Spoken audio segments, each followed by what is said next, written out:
Quand je conçois une molécule, il est très important de l'imaginer en 3 dimensions. C'est en façonnant petit à petit une molécule qu'on va lui donner une forme qui va être importante pour l'activité biologique. C'est ça le cœur de notre métier, c'est générer des nouvelles idées pour pouvoir inventer une nouvelle molécule qui un jour soit vraiment un médicament.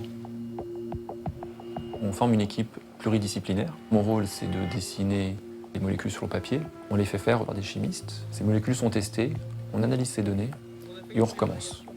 Donc c'est vraiment un processus cyclique. La recherche, ça ne marche pas du premier coup. Donc il faut être aussi persévérant parce qu'il faut beaucoup d'essais avant de trouver la bonne molécule qu'on va mettre en développement. C'est la créativité qui est finalement la règle ici. À chaque fois qu'on va créer quelque chose, qu'on va tester une nouvelle idée, c'est des connaissances que l'on acquiert. J'espère qu'un jour, une des molécules que je dessine deviendra un médicament.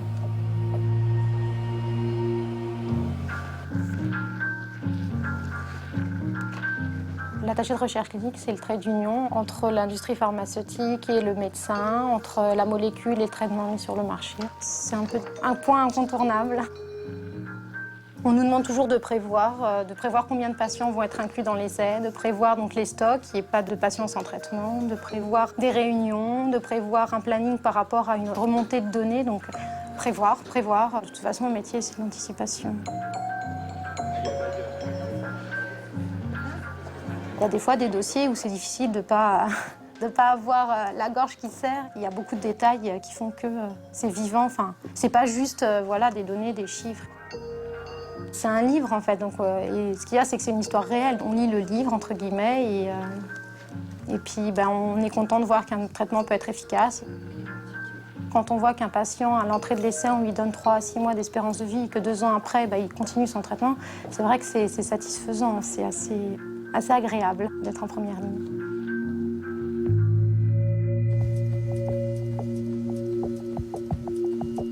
Pour être un bon responsable de production, il faut être rigoureux, pragmatique, avoir envie de manager. Dans ce métier, il ne faut pas se laisser piéger par le terrain. C'est-à-dire qu'il faut s'extraire un peu du terrain pour ne pas être le nez dans le guidon. Il faut voir à l'avance les choses. C'est un peu un chef d'orchestre. Vous avez des personnes avec différentes compétences. Il faut que toutes ces personnes-là travaillent ensemble. Qu'il n'y ait pas de fausses notes pour obtenir une musique qui correspond à celle que l'on vous demande.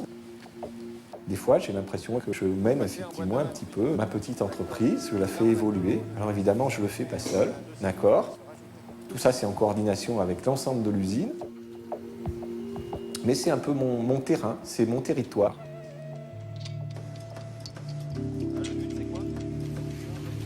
Dans la production, on doit être sûr de produire bon, du premier coup, vite. Le technicien de ligne, il doit connaître par cœur toutes les lignes du conditionnement. Il est amené à apporter de l'aide à n'importe quelle personne qui en fait la demande. Quand on est sur un problème, il ne faut pas s'énerver, c'est-à-dire qu'il faut réfléchir, être posé pour analyser et après restituer une idée pour résoudre ce problème. Dans le domaine technique, il faut faire passer ses connaissances. Le meilleur moyen, c'est je donne tout ce que je sais et puis je fais avancer et moi et les autres en fait. C'est important, une équipe. On a des procédures pour travailler toujours de la même manière. On doit être respectueux des règles, de bonnes pratiques de fabrication. C'est très important quand on travaille dans l'industrie pharmaceutique parce qu'en fait, on a la vie des gens en jeu. Donc il ne faut pas faire n'importe quoi. J'analyse les matières premières qui entrent dans la composition des médicaments. J'observe le dosage, s'il est conforme par rapport à nos normes, pour vérifier que le médicament est bon avant la mise sur le marché. Ce qui me passionne dans la chimie, c'est toutes ces équations qui paraissent théoriques et de faire un lien entre la pratique et la théorie. Comprendre un peu ce qui se passe dans la fiole. Par rapport aux techniques de contrôle, il y a beaucoup de règles à suivre. C'est comme une recette de cuisine, on ne doit pas en dévier pour ne pas avoir un résultat faussé. Le médicament, ce n'est pas un produit anodin. Il ne faut pas qu'il y ait de sous-dosage, il faut qu'il soit efficace.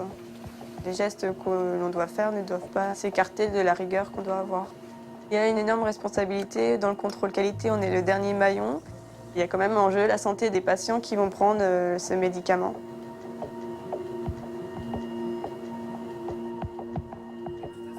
Un chef de produit seul aujourd'hui, c'est absolument inconcevable.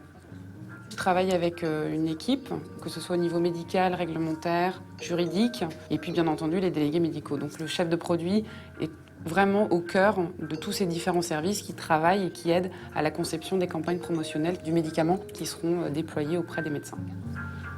J'ai une formation de pharmacien, c'est vrai que j'envisage pas de communiquer sur un médicament sans être personnellement convaincue de l'intérêt de mon produit. Je travaille et j'essaie de développer des outils qui vont permettre de former et d'informer les médecins et en bout de chaîne finalement de mieux prendre en charge les patients. Donc c'est vrai qu'au-delà des objectifs commerciaux, je peux le soir en rentrant chez moi me dire que la communication que j'ai développée va peut-être servir à optimiser la prise en charge des patients, à faciliter leur quotidien et pourquoi pas sauver des vies.